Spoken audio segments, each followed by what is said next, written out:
Well, welcome to Thoughts Roundup. And nice it is for you to be with us today. I have what the kids would say, a prize for you today. Or at least a surprise, and that is in Brother Nathaniel Wilson, one of our great pastors out in California, Sacramento. Welcome, Brother Wilson. Well, thank you, Brother Marler. A little time has passed since I've been pastoring. I'm a bishop, which means you get honored, but you don't do much. Yeah. But you're there in case somebody tips something over and spills something. Yeah, and then you convince people that it's leadership by presence. Yes, and because you're really not doing nothing. said we better mop this up. Said, well, Nate, you and I started out in Flint, Michigan together. I had heard your name, but we started out in Flint, Michigan in the 70s. Yeah, that was about 1974 or 5, yeah. No, you know what? 76 was the, what you know what that's called, what holiday, what year that marked. You mean like 1776? Oh, wait, what is 76? Well, it was 200-year birthday of our nation. Oh, that's it. Yeah. Yeah. 1776 to Hawks a hawk, no, carry your hawk. So, anyway, we met then and got to be good friends. Of course, I've had to put up with an awful lot. So, yeah. But here we are. We pastored in the same town. Yeah. And you hear people wanting to see signs, wonders, and miracles. Well, we had an ongoing miracle. We actually got along. We got along. Yeah, which is that's like somebody growing a new leg or something. That's a pretty major miracle. And we and wanted to get together. Always wanted to get together. Yeah. And visit and so forth. I had back problems then, and before the Lord healed me, and I couldn't play golf or anything, so we just drank coffee and went over each other's houses and watched Sam Latta paint cars and Sam stuff. You brought that up a lot earlier than I thought you would. I thought you'd say that to laugh. And we had a good time. You were a lot older than I was then. Well, you made a big deal out of it. I was Pops. Almost. Kind of like they call Pop. Yeah. And you were 40 years old. Yeah. And I was 30. And you were Pops. You thought I should retire. It seems so old to me.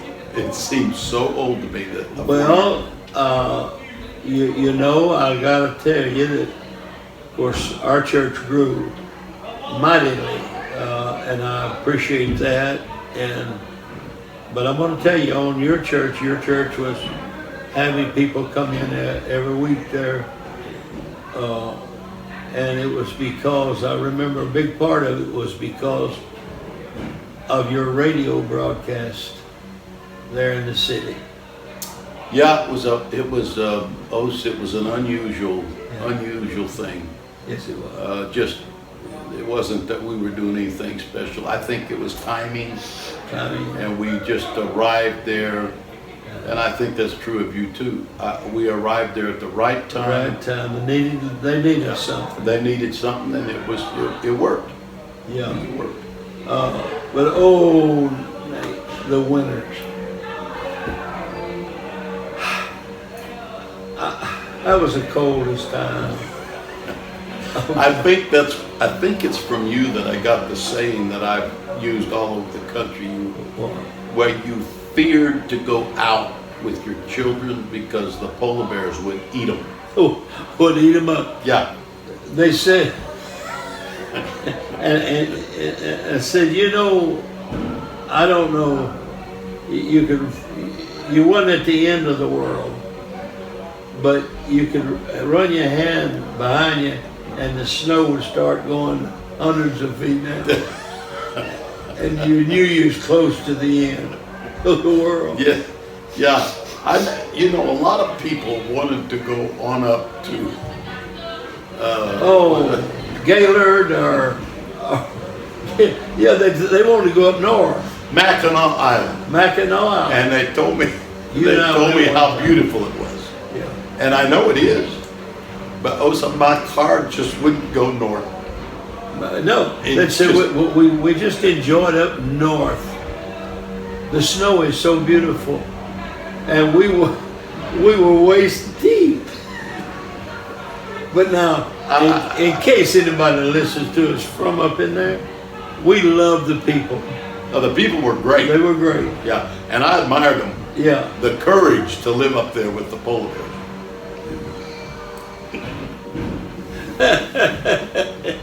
No, I had some great friends. Yeah. Up there. And I did admire them that they. Yeah. Of course, most of them have been raised there. And when you're raised somewhere, it seems different. But a lot of them live their lifetime planning to go back to Arkansas. But by the time they got through, their roots were so deep. Yeah, that's true. Most of them could not go. They just stayed. Yeah, and you built a new church. Yeah, we did a whole bunch of stuff so quick. I know. It was so rambunctious, and I didn't even understand. And then you pulled out. I left. You went to Sacramento to build a new church, and you have done such a marvelous job. Well, you left out harvest time. Well, that's right.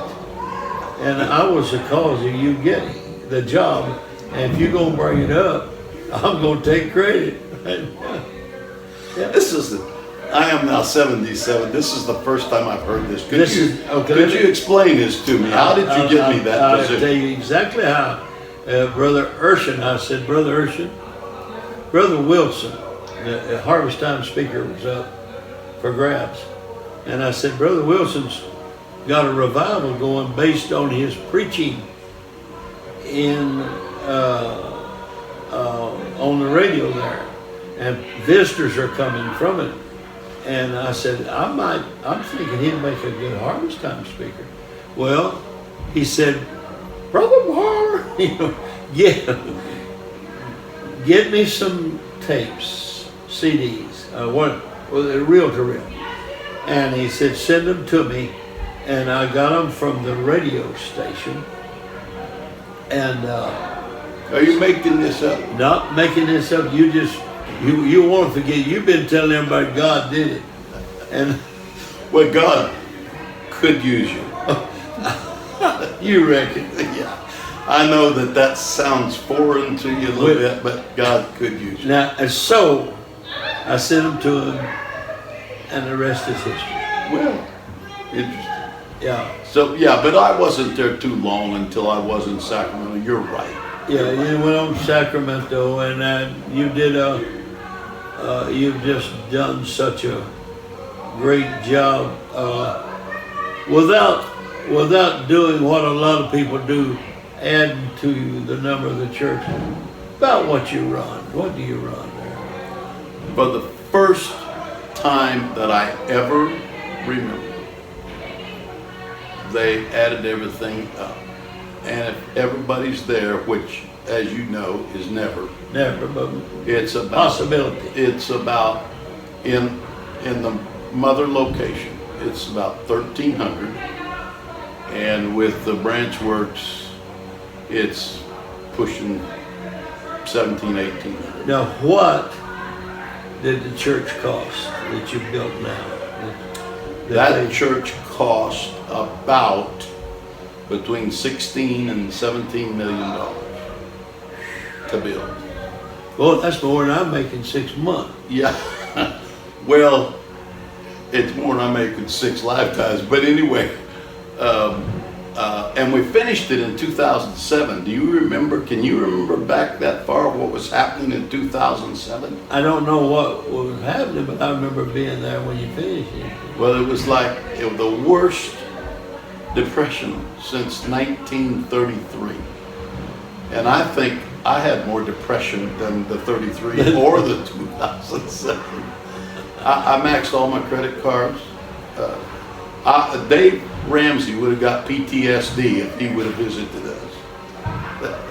Do you know who Dave Ramsey is? Yes, I do. I don't have any money, but I know who Dave Ramsey is. Okay. He goes around trying to get everybody to make money and stuff. Okay. So yeah. he would have had a nervous breakdown. Nate, you never have given me much credit.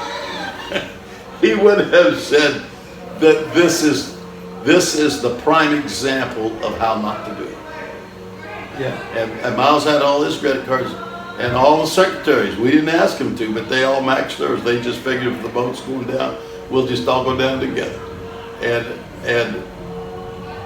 the payment was $67,000 a month before the lights are turned on and before anybody got any groceries.